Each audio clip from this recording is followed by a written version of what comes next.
I'm Mo. Today I wanted to do the Books and Life tag. This was originally created by Steve Donahue, and it's been going around BookTube a little bit, and it's a fun tag because it's all about you and books, but it's not necessarily all about books. So you don't have to like hold up any books, but you do have to talk about books. Question number 1 is, on a scale of 1 to 10, 10 being the late Harold Bloom, where are books in your life? So 1, I had to look up who Harold Bloom was. I've seen a lot of people do this tag and I have not seen anyone explain it, so I definitely had to look it up. He was a literary critic and a professor, so he was just a very well-known, very famous literary critic, but that's all I really know about him. Where do books fit in my life? Well, I would say that over time, books change. Sometimes they're more of like a 4 and sometimes they're more of like a 7. I would say right now that I have been doing BookTube and that I've been reading a lot, books are maybe like a 7.5. They're not like the most important thing in my life. I still have a lot of other things that I do too, and actually making videos is, although I do BookTube videos, making videos has become kind of an important thing in my life as well. My job is important, my family is important, my cats are important, so yeah, I'd say like 7.5 right now. Question number 2. Where does your personal library stand in your life? Do you have fewer books? Do you have more books than ever? How has your library changed? So my personal library is pretty much the same, I would say. I go through periods where I read a lot, so when I read a lot, I obviously acquire more books. I have a lot more on my TBR library than I normally would because I've been obsessed with little free libraries lately. I would say that there have been times where I've had more books because I used to keep like every single book that I read. And now I go through at the end of every year and I get rid of books. Also, when I rearrange my books, if I have to move my bookshelves, I'll do a little unhaul and see what I can get rid of. I have more on my TBR shelves than ever, and I have a ton of basement box books, as you know. In my like library, it's about the same, maybe even a little less because I've been unhauling more books in recent years. Question number 3, what impression would people get when they first walked into your house? So what bookish impression and what impression? People would definitely get the impression that we are eclectic. We have a lot of collections of things, so we have rocks and bones and gemstones and old paintings, and we have Star Wars toys and vintage toys, and we have books and we have comics. When you first walk into my house, you see a lot of plants, you see a lot of toys. There are books scattered throughout like the first room in our house, which is the living room, dining room basically, but those might not be the first things that you notice. In that first room that you enter,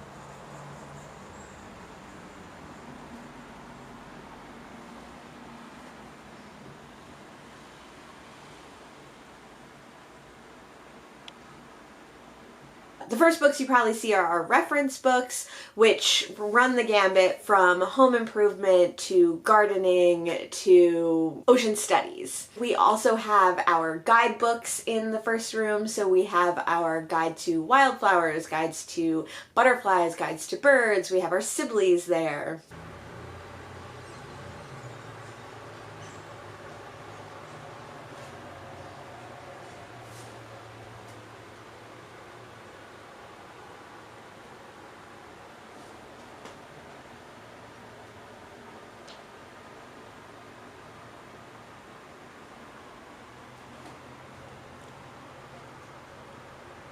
We have my red shelf in the first room, which is all the books that I keep over the year as I read them and then go through at the end of the year to keep or to unhaul.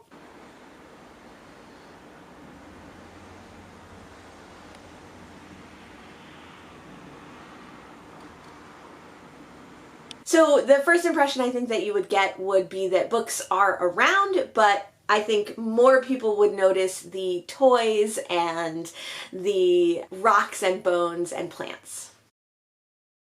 Question number 4. How often, if ever, do you clean and organize your bookshelves? I would say I probably clean and organize my bookshelves like once a year. I don't normally go through the research books or the guidebooks or the art books. I don't usually go through my main bookshelves that often, only when I really need to get books in there. And since starting BookTube, I've been keeping my read books for each year on a specific shelf and then going through those once a year to either keep or unhaul the books that I've read. Question number 5. How many books do you acquire in a week on average? A few years ago, this would have been like 0 to 1, but now that I have fallen in love with little free libraries, I probably go to a little free library once or twice a week, either the local ones in my town or ones a little bit further out, and I probably pick up anywhere from 2 to 6 books a week. That seems like a lot, so I would say that the average is probably maybe 3 books a week. We also do go to book sales, and we also do unhaul books. So when we find books in free little libraries that we decide we're not going to read, or if we get duplicates of books, maybe one book has a better cover or something, we will unhaul books into little free libraries as well. I'm going to skip question number 6. It's not book related, and I'm not really interested in it. I will put it in the description below though. Question number 7. What restraint do you show in a good bookshop? I love bookstores, of course, but I mostly love used bookstores because I only buy used books. I can definitely go into a bookstore and not buy a single book. I can peruse and maybe think of something for next time, or I can go into a bookstore and buy 2 or 3 books, but because I acquire so many books for free or from library sales or from book sales, I don't usually buy a lot in bookstores. So I guess my restraint is good in bookstores, and I would say that at most I'm probably buying 2 books at a bookstore. Question number 8. Do you feel the need to take book breaks, reading breaks? I think that I don't feel the need to right now. I think I'm coming up on my year of BookTube, and I'm about a year and a half into this current reading life and this current reading state. And so far I don't think I've needed to take a break as far as stepping aside from books or not reading for a while, but I think periodically through the months I either read slower because I have other things to do, which is a forced break, or I don't do that. So I guess I would say that when I need to take a break, I just don't read as much, and I don't ever specifically take a break in this current reading situation. Question number 9. When you meet a person, how long does it take you to bring up books? I guess I'm a little, let's say, insecure still about my current obsession with reading. So a lot of times it takes me a really long time to bring up books. I don't bring up books right away generally. I don't ask people about books right away generally, except if something is mentioned and it has to do with a book that I've recently read or I'm currently reading or very much love, I might throw in that I've read that book and see where that takes the conversation. So if the person that I'm meeting picks that up and is like, oh my God, I read that book too, then yes, we'll talk about books. But normally I would say it takes quite a while for me to bring up books, and even then maybe I'm a little hesitant to steer the conversation that way because I know how intense my book love is and my want to know everything about everyone's reading life, so I definitely steer away from that when possible. Question number 10. Have you thought about what will happen to your books when you die? I don't really think about what will happen to my stuff when I die very much, but I do love the idea of Swedish death cleaning and kind of clearing out your stuff before you die so that your family and your loved ones don't have to deal with all those things. So I think that that would be a nice thing. In Swedish death cleaning specifically, it's when you're a little bit older, middle age, 50s, 60s, you start cleaning out your stuff and letting go of things, and you also put aside things for certain people. So maybe that would be something that I would do eventually with my book collection as well, like maybe like put a little note on it for who should take that book. Overall, I think most of my book collection, which is secondhand, should end up in secondhand bookshops or should end up in a book sale so that other readers can enjoy the books that I no longer can. Question number 11. Are you known to your friends and family as a book weirdo? Yes. So currently I am. Again, I'm a little insecure, maybe embarrassed about how obsessed I am with books recently and how much books have become a big part of my life. So I try to downplay it a little. My friends and family do know about my booktube channel. My coworkers, I don't think really know about it, but my coworkers do know that I'm a book enthusiast and that I'm a book weirdo, and they do, I think, appreciate it. And for the most part, my friends and family appreciate it. My immediate family has always known that I've read and has always known that I love books. So I don't think that my starting a booktube channel and becoming more obsessed with books was a shock to them.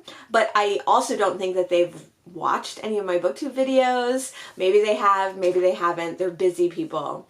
My friends know about my booktube channel because I do post things sometimes on my Instagram, and some of them watch it, and I really appreciate that. I love when I post something and a friend that I didn't know watched my channel says something about it, or oh my gosh, my friend Drew said like the sweetest thing about how he really appreciates the channel because he knows that I like it and that I'm putting a lot of effort into it, and it was like just about the nicest thing that anyone's ever said to me. It was very sweet.